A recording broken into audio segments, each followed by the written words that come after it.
Home made canvas ഉണ്ടാക്കുക എന്നുള്ളത് ചെയ്തിട്ടുണ്ടായിരുന്നു.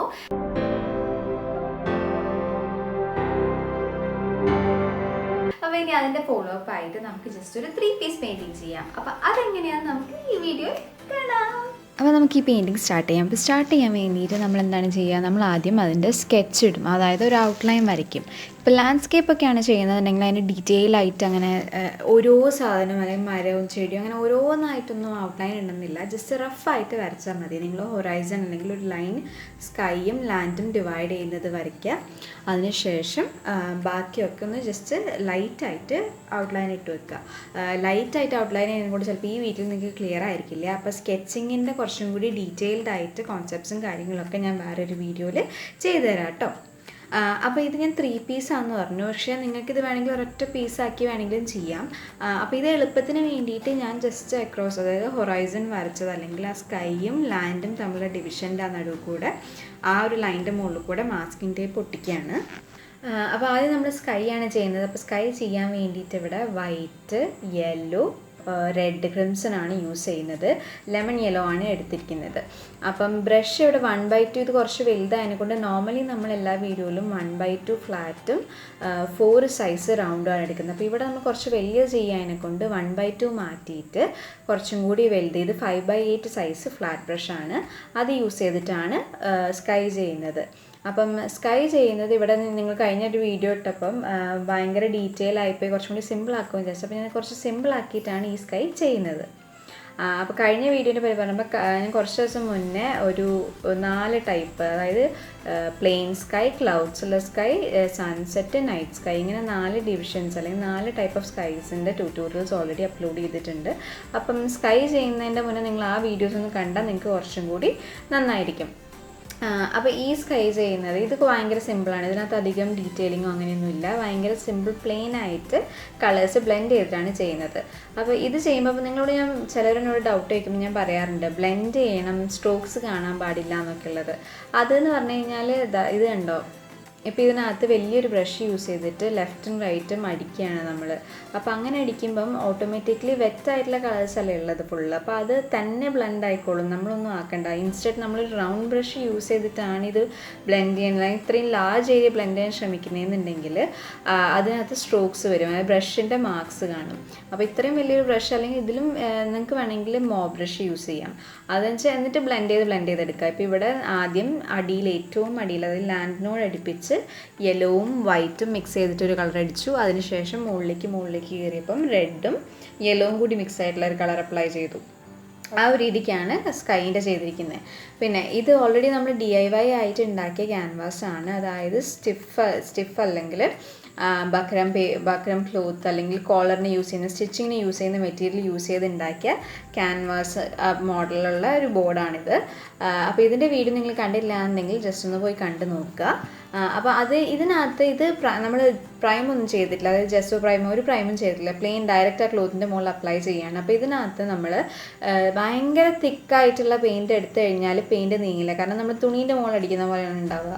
അപ്പം പെയിൻറ്റിനകത്ത് ഒരു ഇത്തിരി വെള്ളം, ഒരുപാടായി പോകണ്ട, നമ്മൾ അപ്ലൈ ചെയ്തിട്ട് ഞാൻ ആ തിക്ക് പേസ്റ്റ് ക്യാൻവാസ് ബോർഡിൻ്റെ മുകളിലേക്ക് അപ്ലൈ ചെയ്തതിന് ശേഷം കുറച്ച് വെള്ളം കൂടി കൂട്ടിയിട്ട് അതിനെ ലെഫ്റ്റ് റൈറ്റ് മൂവ്മെൻറ്റിൽ ബ്ലെൻഡ് ചെയ്തെടുക്കുകയാണ് ചെയ്തത്. അപ്പോൾ അങ്ങനെയാകുമ്പോൾ കുറച്ചും കൂടി നന്നായിട്ട് ബ്ലെൻഡ് ആവുകയും ചെയ്യും, നമുക്ക് അധികം പെയിൻറ്റ് ആവുമില്ല.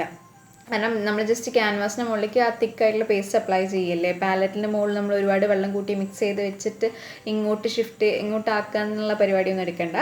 ഇൻസ്റ്റെഡ് കുറച്ച് തിക്കായിട്ടുള്ള, ഞാൻ കളർ പാലറ്റിൽ മിക്സ് ചെയ്തപ്പം വെള്ളമൊന്നും കൂട്ടിയിട്ടില്ല, നോർമലി മിക്സ് ചെയ്തിട്ട് ക്യാൻവാസിലേക്ക് ആക്കി, അതായത് നമ്മൾ നോർമൽ ആക്ച്വൽ ക്യാൻവാസിൽ എങ്ങനെയാണോ ചെയ്യുന്നത് അതുപോലെ തന്നെയാണ് ഇതിൽ ചെയ്തത്. പക്ഷേ അത് കഴിഞ്ഞിട്ട് തിക്ക് പേസ്റ്റ് അപ്ലൈ ചെയ്തതിന് ശേഷം കുറച്ച് വെള്ളം കൂട്ടിയിട്ടാണ് ഇത് ബ്ലെൻഡ് ചെയ്തെടുത്തത് അല്ലെങ്കിൽ സ്പ്രെഡ് ചെയ്തത്. അപ്പോൾ ഇത് കഴിഞ്ഞ് കഴിഞ്ഞാൽ നമ്മൾ ഇത് തുണിയായതിനെ കൊണ്ട് ചിലപ്പം നമ്മൾ വെള്ളം കൂടുന്ന ഒരുപാടായി കഴിഞ്ഞ് കഴിഞ്ഞാൽ പെയിൻറ്റ് തീരെ കാണാത്ത പോലെ അല്ലെങ്കിൽ ഭയങ്കര ക്ലോത്ത് കാണുന്ന പോലെ വരും. അത് ക്യാൻവാസിലാണെങ്കിലും അങ്ങനെ തന്നെ വരും. അപ്പോൾ അതുകൊണ്ട് ഒരുപാട് വെള്ളം ആവാണ്ട് ശ്രദ്ധിക്കുക, വെള്ളം ലിമിറ്റ് ചെയ്യുക. പിന്നെ കുറച്ചൊരു നല്ല ഫിനിഷ് കിട്ടാൻ വേണ്ടിയിട്ട് 2 കോട്ട് വേണമെങ്കിൽ അടിക്കാവുന്നതേ ഉള്ളൂ. ഇതിൻ്റെ മുകളിൽ, കാരണം ഈ സ്കൈൻ്റെ മുകളിൽ ഞാൻ വേറെ ഡീറ്റെയിൽ ഒന്നും ചെയ്യുന്നില്ല, ആസ് ഓഫ് നൗ ഒന്നും ചെയ്യണമെന്ന് വിചാരിച്ചിട്ടില്ല. അപ്പോൾ അതുകൊണ്ട് ഒരു കോട്ടും കൂടി കൊടുത്ത് നല്ലപോലെ ബ്ലെൻഡ് ആവാത്തുണ്ടെന്നുണ്ടെങ്കിൽ നല്ലപോലെ ബ്ലെൻഡ് ചെയ്തെടുക്കുക. എന്നിട്ട് അത് ഡ്രൈ ആയതിനു ശേഷം നമുക്ക് ഈ മാസ്കിംഗ് ടേപ്പ് റിമൂവ് ചെയ്യുക. ഇത് ഡ്രൈ ആയതിനു ശേഷം ചെയ്താൽ മതി. എന്നിട്ട് ഡ്രൈ ആയതിനു ശേഷം ഈ സ്കൈൻ്റെ ആ ഒരു പാർട്ടീഷനില്ലേ അതിൻ്റെ മുകളിലേക്ക് മാസ്കിംഗ് ടേപ്പ് ഒട്ടിച്ചു കൊടുക്കുക. കാരണം നമുക്ക് ബാക്കി ലാൻഡ് ചെയ്യാൻ വേണ്ടിയിട്ട്, ഇതൊക്കെ എളുപ്പത്തിന് വേണ്ടിയിട്ടാട്ടോ ഇങ്ങനെയൊക്കെ ചെയ്യുന്നത്. മറ്റേത് നമ്മൾ ശ്രദ്ധിക്കണ്ടേ, കുറച്ച് സ്കൈയിലേക്കായി പോവോ അല്ലെങ്കിൽ അങ്ങോട്ടായി പോവോ എന്നൊക്കെയുള്ള ആ ഒരു ശ്രദ്ധ, അങ്ങനത്തെ കെയർഫുൾനെസ് ഒന്നും വേണ്ട. നമുക്ക് എളുപ്പത്തിൽ ഈസി ഗോ ആയിട്ട് ചെയ്യാൻ വേണ്ടിയിട്ടാണ് ഇങ്ങനെയൊക്കെ ചെയ്യുന്നത് കേട്ടോ.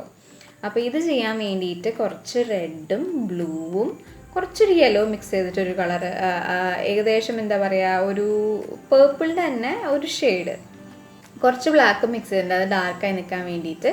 പിന്നെ വൈറ്റ് യൂസ് ചെയ്തിട്ട് അതിനെ പെയിലാക്കിയിട്ടുമുണ്ട്. അപ്പം ഇതൊക്കെ എനിക്ക് ഇങ്ങനെ പറഞ്ഞു തരാനേ പറ്റുള്ളൂ. കാര്യം നിങ്ങളിത് മിക്സ് ചെയ്ത് നോക്കിയിട്ട് നിങ്ങൾ ആ ഒരു വിഷ്വൽ സ്കിൽസിൽ നിങ്ങളിത് ചെയ്ത് പ്രാക്ടീസ് ചെയ്യുക. അതാകുമ്പോൾ നിങ്ങൾക്ക് റെഫറൻസ് ഒക്കെ വെച്ചിട്ട് ചെയ്യാൻ കൂടുതൽ വർക്ക്സ് ചെയ്യാൻ പറ്റുള്ളൂ. എപ്പോഴും നിങ്ങൾക്ക് ഒരാൾ വന്ന് പറഞ്ഞിരില്ലല്ലോ നിങ്ങൾ ഈ കളർ എടുക്കണം, നിങ്ങളിങ്ങനെയാണെന്ന്, അത് പറഞ്ഞിരില്ല. അപ്പോൾ അതുകൊണ്ട് നിങ്ങൾ പ്രാക്ടീസ് ചെയ്യുമ്പോഴേ അങ്ങനെ തന്നെ പ്രാക്ടീസ് ചെയ്യുക. ഇപ്പോൾ എൻ്റെ വീഡിയോ കണ്ടിട്ടാണ് നിങ്ങൾ ചെയ്യുന്നതെന്നുണ്ടെങ്കിൽ നിങ്ങളിത് വിഷ്വൽ റെഫറൻസ് എടുത്തിട്ട്, അതായത് നിങ്ങൾ കാണുന്നത് ഏത് കളറാണോ അത് മിക്സ് ചെയ്തെടുക്കാൻ ശ്രമിക്കുക നിങ്ങൾ. ഓക്കെ, ഇനി അത് കഴിഞ്ഞിട്ട് നമ്മൾ ബേസ് കോട്ട് ഫില്ല് ചെയ്യുന്ന ഒരു പ്രൊസീജിയർ, അതിപ്പോൾ നിങ്ങൾക്ക് അറിയാമല്ലോ, നിങ്ങൾ ചോക്ക് പെയിൻറ്റിങ് കുഞ്ഞാറ്റൻ്റെ ആ പെയിൻറ്റിങ് കണ്ടവർക്ക് അറിയാം ഇതിൻ്റെ ഒരു ആക്രിലിക് പെയിൻറ്റിങ് ചെയ്യാനുള്ള പ്രൊസീജിയേഴ്സ് എന്താണെന്ന്. അപ്പോൾ അതേ പ്രൊസീജിയറാണ് നമ്മൾ ഇവിടെയും ഫോളോ ചെയ്യുന്നത്. അപ്പോൾ നമ്മൾ ബേസ് കോട്ട്, അതായത് എവിടേക്കാണ് ഓരോ ഇത് വരേണ്ടതെന്നുള്ളത് ഫില്ല് ചെയ്തുകൊണ്ടിരിക്കുകയാണ്. അപ്പോൾ ആ ഒരു ഷ്രബ് അല്ലെങ്കിൽ ബുഷ് പോലെ അല്ലെങ്കിൽ ഫാർ ആൻഡ് ഫോറസ്റ്റ് ഉള്ള പോലെയാണ് ഇവിടെ പെയിൻറ്റ് ചെയ്യുന്നത്. അപ്പോൾ അത് ഞാൻ ഓൾമോസ്റ്റ് ബ്ലാക്കിൽ കുറച്ച് സാപ്പ് ഗ്രീൻ എന്നുള്ള രീതിക്ക്, പക്ഷേ മാക്സിമം ഡാർക്ക് എന്നുള്ള രീതിക്കുള്ള ഒരു കളറാണ് എടുത്തിരിക്കുന്നത്. അപ്പോൾ അത് യൂസ് ചെയ്തിട്ട് ഞാനിപ്പോൾ ഇത് ചെയ്യാൻ വേണ്ടിയിട്ട് കുറച്ച് ചെറിയ ബ്രഷ്, അതായത് നമ്മൾ 1/2 ഫ്ലാറ്റ് യൂസ് ചെയ്തിട്ടാണ് അത് കൊടുത്തിരിക്കുന്നത്. അതിനുശേഷം നമുക്ക് താഴോട്ടേക്ക് ഞാൻ മെഡോ പോലെ ചെയ്യാമെന്നാണ് വിചാരിച്ചിരിക്കുന്നത്. അപ്പോൾ അത് നിങ്ങൾക്ക് വേണമെങ്കിൽ ഈ ഫ്ലാറ്റ് ബ്രഷിനെ കൊണ്ട് തന്നെ, കാരണം ഈ ഫ്ലാറ്റ് 1/2 ചെയ്യാം, അല്ലെങ്കിൽ 1/2 യൂസ് ചെയ്യാം, അല്ലെങ്കിൽ കുറച്ചും കൂടി വലിയ ബ്രഷ് യൂസ് ചെയ്തിട്ട് അതിൻ്റെ ടിപ്പ് മാത്രം ക്യാൻവാസിന് അല്ലെങ്കിൽ ക്ലോത്തിന് തട്ടിച്ച് ചെറിയൊരു ഗ്രാസ് പാറ്റേൺ പോലെ ഫോം ചെയ്യാം. അപ്പോൾ അതിന് നിങ്ങൾക്ക് കുറച്ച് ലൈറ്റ് ഗ്രീൻ ഡാർക്ക് ഗ്രീൻ മിക്സുകൾ എടുത്തിട്ട് അതിന് ഡീറ്റെയിൽ ചെയ്തെടുക്കാവുന്നേ ഉള്ളൂ. ഇനി ഇതല്ലാന്ന് വെച്ച് കഴിഞ്ഞാൽ നമുക്ക് വേറൊരു ടെക്നിക്ക് ഉണ്ട്, അത് ഞാൻ നിങ്ങൾക്ക് പറഞ്ഞുതരാം. അപ്പോൾ അതിന് വേണ്ടിയിട്ട് നിങ്ങൾ ഫുള്ളൊരു ഏരിയ പേസ്റ്റ് കോട്ട് അടിക്കുക. പേസ്റ്റ് കോട്ട് അടിക്കാൻ വേണ്ടിയിട്ട് വൈറ്റ്, യെല്ലോ, സാപ്പ് ഗ്രീൻ, ഈ കളറിൻ്റെ മിക്സുകൾ ഇന്നതൊന്നുമില്ല, മെഡോ അല്ലേ, അപ്പോൾ ഇന്ന സ്ഥലത്ത് ഗ്രീൻ, ഇന്ന സ്ഥലത്ത് യെല്ലോ, ഇന്ന സ്ഥലത്ത് വൈറ്റ്, അങ്ങനെയൊന്നുമില്ല. ജസ്റ്റ് റാൻഡമായിട്ട് മിക്സ് ചെയ്തിട്ട് നിങ്ങൾക്ക് അപ്ലൈ ചെയ്യാവുന്നേ ഉള്ളൂ. പക്ഷേ ഞാനിവിടെ ഭയങ്കര ഡാർക്ക് ആക്കുന്നില്ല, കുറച്ചൊരു എന്താ പറയുക, ഒരു പെയിലായിട്ടുള്ള ഒരു ലൈറ്റ് കളർ എന്നുള്ള രീതിക്കാണ് എടുക്കുന്നത്. എന്നിട്ട് ഇതും നമുക്ക് സ്കൈ ചെയ്ത പോലെ തന്നെ ബ്ലെൻഡ് ചെയ്തെടുക്കാവുന്നതേ ഉള്ളൂ. നമ്മൾ 2-3 വീഡിയോസ് പേപ്പറിൽ ചെയ്യുന്ന ട്യൂട്ടോറിയൽസ് ഞാൻ ഇട്ടിട്ടുണ്ടായിരുന്നു, നോർമൽ ഡ്രോയിങ് ബുക്കിലെ പേപ്പറിൽ. അപ്പം അത് വെച്ച് നോക്കുമ്പോൾ ഇത് ഭയങ്കര എളുപ്പമായിട്ടത്. നോർമൽ ഓൾമോസ്റ്റ് നമ്മൾ ക്യാൻവാസ് ചെയ്യുന്നതിൻ്റെ അടുത്തേക്ക് എത്തിയിട്ടുണ്ട്. പക്ഷേ എക്സാക്റ്റ് ക്യാൻവാസ് ചെയ്യുന്ന പോലെ ആയിട്ടുണ്ടോയെന്ന് വെച്ച് കഴിഞ്ഞാൽ ക്യാൻവാസ് ഓൾറെഡി പ്രൈംഡ് ആയതിനെ കൊണ്ട് കുറച്ചും കൂടി ഈസിനെസ് ഉണ്ട്. ഇത് പക്ഷേ നമുക്ക് നോക്കുകയാണെങ്കിൽ റേറ്റ് ലാഭമാണ്, പക്ഷേ ചെയ്യാനും പറ്റും, പ്രാക്ടീസ് ചെയ്യാനൊക്കെ നല്ലതാണ്. അപ്പം ഇനി ഞാൻ കംപ്ലീറ്റ് ബേസ് കോട്ട് ഫില്ല് ചെയ്യാണ്. ബേസ് കോട്ട് ഫില്ല് ചെയ്യുന്നതിന് ഇന്ന ഫോമാറ്റ് ഒന്നുമില്ല, നിങ്ങൾക്ക് തോന്നുന്ന പോലെ എന്താ പറയുക, ഇങ്ങനെ ഇത്ര വൃത്തിക്ക് ചെയ്യണമെന്നോ അങ്ങനെയൊന്നുമില്ല, ജസ്റ്റ് ഫില്ലായാൽ മതി കളേഴ്സ്. അത് കഴിഞ്ഞിട്ട് ഇത് ഫില്ലായി കഴിഞ്ഞാൽ ആ മാസ്കിൻ്റെ ടേപ്പ് ഊരി. ഇപ്പം നമുക്ക് ഏകദേശം അറിയാമല്ലോ നമ്മൾ എവിടേക്കാണ് ഓരോ ഏരിയ എന്ന്. എന്നാലും പിക്ചർ 3 പീസ് ആയിട്ടാണ് നിങ്ങളും ചെയ്യുന്നുണ്ടെങ്കിൽ ഇതാക്കണ്ട, സ്കാറ്റേഡ് ആക്കണ്ട, ഒരുമിച്ച് തന്നെ വെച്ചിട്ട് നമുക്ക് ബാക്കിയും കൂടി ചെയ്യാം. അപ്പം ബാക്കിൽ നമ്മൾ ഓൾറെഡി ഒരു റെഡും ബ്ലൂവും മിക്സ് ചെയ്തിട്ടൊരു മൗണ്ടെയിൻ പോലെ ചെയ്തിട്ടുണ്ടായിരുന്നില്ലേ, അപ്പോൾ അതിൻ്റെ ഔട്ട്ലൈൻ കുറച്ചും കൂടി ഡാർക്കായി നിൽക്കാനും കുറച്ച് സ്കൈൻ്റെ മുകളിലേക്ക് കയറിക്കാനും, അതായത് ഇങ്ങനെ സ്ട്രെയിറ്റ് ലൈനൊന്നും ആയിരിക്കില്ലല്ലോ മൗണ്ടെയിൻ വരുമ്പം, അത് കുറച്ച് വേവി പോലെ ഇങ്ങനെ മൗണ്ടെയിൻ പൊങ്ങി താന്നും കൊടുക്കാൻ വേണ്ടിയിട്ട് ഒരു ഇത്തിരി ബ്ലാക്ക് കൂടി മിക്സ് ചെയ്ത ആ കളറിനെ ഒന്നുകൂടെ ഡാർക്ക് ആക്കിയിട്ട്, ഇനി ബ്ലാക്ക് ഇല്ലാന്നുണ്ടെങ്കിൽ റെഡും ബ്ലൂവും മാത്രം മിക്സ് ചെയ്താലും മതി. എന്നിട്ട് ഒരു ഔട്ട്ലൈൻ അതിന് കൊടുക്കുക. ഔട്ട്ലൈൻ മാത്രം കൊടുത്തു കഴിഞ്ഞാൽ അത് ഭയങ്കര വീടായി നിൽക്കും. അപ്പോൾ അതുകൊണ്ട് ഒന്ന് ജസ്റ്റ് താഴോട്ട് ബ്ലെൻഡ് ആക്കുക. അതേപോലെ ഞാൻ അതിൻ്റെ ഇടയ്ക്ക് ഒരു വീട് വരച്ചിട്ടുണ്ടായിരുന്നു. അപ്പോൾ ബേസ് കോഡ് അടിക്കുന്നത് വീടാണെന്നുള്ള കാര്യം എന്നോട് മറന്നുപോയി. അപ്പോൾ അതാണ് അതിൻ്റെ മുകളിൽ കുറച്ച് പെയിൻ്റ് ആയ പോലെ. നമുക്ക് പ്രശ്നമല്ല, ആക്രിലിക് അല്ലേ, നമുക്ക് പാച്ചപ്പ് ചെയ്യാവുന്നേ ഉള്ളൂ. ഇനി അത് കഴിഞ്ഞിട്ട് നമുക്ക് ഷ്രബ്സ് ചെയ്യാം. അപ്പോൾ ഈ വീഡിയോയിൽ മെയിനായിട്ട് ഫോക്കസ് ചെയ്യുന്നത് എങ്ങനെയാണ് ഒരു ഷ്രബ് അല്ലെങ്കിൽ ഫാർ എഡ്ജിലുള്ള ഒരു ട്രീ അല്ലെങ്കിൽ ഒരു ഏരിയ ഫോറസ്റ്റ് ഏരിയ ചെയ്യുന്നതെന്നാണ്. അപ്പോൾ അതിന് നമ്മൾ ഡാർക്ക് ആയിട്ടുള്ള ബേസ് കൊടുത്തു. ഇനി അതിൻ്റെ മുകളിൽ ഫ്ലാറ്റ് ബ്രഷ് യൂസ് ചെയ്തിട്ടുണ്ടെങ്കിൽ ഡാബ് ചെയ്യാൻ കുത്തി കൊടുക്കുകയാണ്. സാബ് ഗ്രീൻ ആണ് കുത്തി കൊടുക്കുന്നത്. കാരണം ബ്ലാക്കിൻ്റെ തൊട്ട ഒരു ലൈറ്റ് ഷെയ്ഡ് അല്ലെങ്കിൽ ബ്ലാക്കിൽ ഡിഫറൻഷ്യേറ്റ് ചെയ്ത് നിൽക്കുന്ന ഒരു ഷെയ്ഡാണ് ഞാനിവിടെ കൊടുക്കുന്നത്. അപ്പോൾ സാബ് ഗ്രീൻ കൊണ്ട് നമ്മൾ ഷ്രബ്സ് വരുന്ന പോലെ ജസ്റ്റ് ഇങ്ങനെ കുത്തി കൊടുക്കുക. ലീഫ് ദൂരം നോക്കുമ്പോൾ കാണില്ല, ഇങ്ങനെ സ്പോട്ട് പോലെയല്ല ഉണ്ടാവുക. അപ്പോൾ അതുപോലെ ചെയ്യുക. അതിനുശേഷം സാബ് ഗ്രീൻ്റെ കൂടെ കുറച്ചൊരു വൈറ്റ് കൂടി ചേർന്നിട്ട് ഇതേപോലെ ഈ സെയിം പാറ്റേൺ റിപ്പീറ്റ് ചെയ്യുക. അതായത് കുത്തി കൊടുക്കുക. അപ്പോൾ ഇങ്ങനെയാണ് നിങ്ങളിപ്പോൾ ഏതൊരു കേസിൽ നിങ്ങളിങ്ങനെ ഷ്രബ് എടുക്കുകയാണ്, ദൂരത്തുള്ളത് എടുക്കുകയാണ്, അല്ലെങ്കിൽ അടുത്തെടുക്കുമ്പോൾ നമ്മൾ കുറച്ചും കൂടി ലൈറ്റ് ഷെയ്ഡ്സും ടോൺസും ഇൻട്രൊഡ്യൂസ് ചെയ്യും. പക്ഷേ ദൂരത്തുള്ളാകുമ്പോൾ അത്ര ലൈറ്റ് ഷെയ്ഡ്സ് വേണ്ട എന്നാണ് ഞാൻ ഈ ഒരു പെയിൻറ്റിങ്ങിന് തീരുമാനിച്ചിരിക്കുന്നത്. ഓക്കെ, അപ്പം അങ്ങനെ ജസ്റ്റ് കുത്തി കൊടുക്കുക. അപ്പോൾ ഏതൊരു കേസിൽ വന്നാലും നിങ്ങൾക്ക് ഇനി ഇത് ചെയ്യാൻ പറ്റണം. അപ്പോൾ ഈ ഒരു പെയിൻറ്റിങ് നിങ്ങൾ ചെയ്യുക എന്നുള്ളതല്ല എൻ്റെ ഉദ്ദേശം. എല്ലാ പെയിൻറ്റിങ്ങും നിങ്ങൾക്ക് ഒരു പെയിൻറ്റിങ് ചെയ്യണം തോന്നുകയാണെങ്കിൽ അതിനകത്ത് വരുന്ന കോൺസെപ്റ്റുകളൊക്കെയാണ് ഞാൻ ഇൻട്രൊഡ്യൂസ് ചെയ്യുന്നത്. അപ്പോൾ ഇനി ഷ്രബ്സ് വന്നു കഴിഞ്ഞാൽ അല്ലെങ്കിൽ ഇങ്ങനത്തെ ചെടികൾ വന്നു കഴിഞ്ഞാൽ നിങ്ങൾക്ക് ചെയ്യാൻ പറ്റില്ലേ? അപ്പോൾ അത് ചെയ്യിക്കാന്നുള്ള അല്ലെങ്കിൽ അതിന് വേണ്ടിയുള്ള ബേസിക്സ് പറഞ്ഞുതരാമെന്നാണ് ഞാൻ നോക്കുന്നത് കേട്ടോ. അപ്പം ഇന്നത്തെ വീഡിയോയിൽ ഇതാണ് മെയിനായിട്ട് ഫോക്കസ് ചെയ്യുന്നത്. അപ്പോൾ ഈ വീഡിയോൻ്റെ ബാക്കി സെക്ഷൻ ഞാൻ വൈകാതെ തന്നെ, അതായത് നമ്മൾ നോർമൽ റുട്ടീനിൽ തന്നെ ഷെഡ്യൂളിൽ തന്നെ ഞാൻ അപ്ലോഡ് ചെയ്യും. അല്ലാണ്ട് ഞാൻ എല്ലാം കൂടി ഈ ഒരൊറ്റ വീഡിയോയിൽ കയറ്റാൻ നോക്കിയാൽ നടക്കില്ല.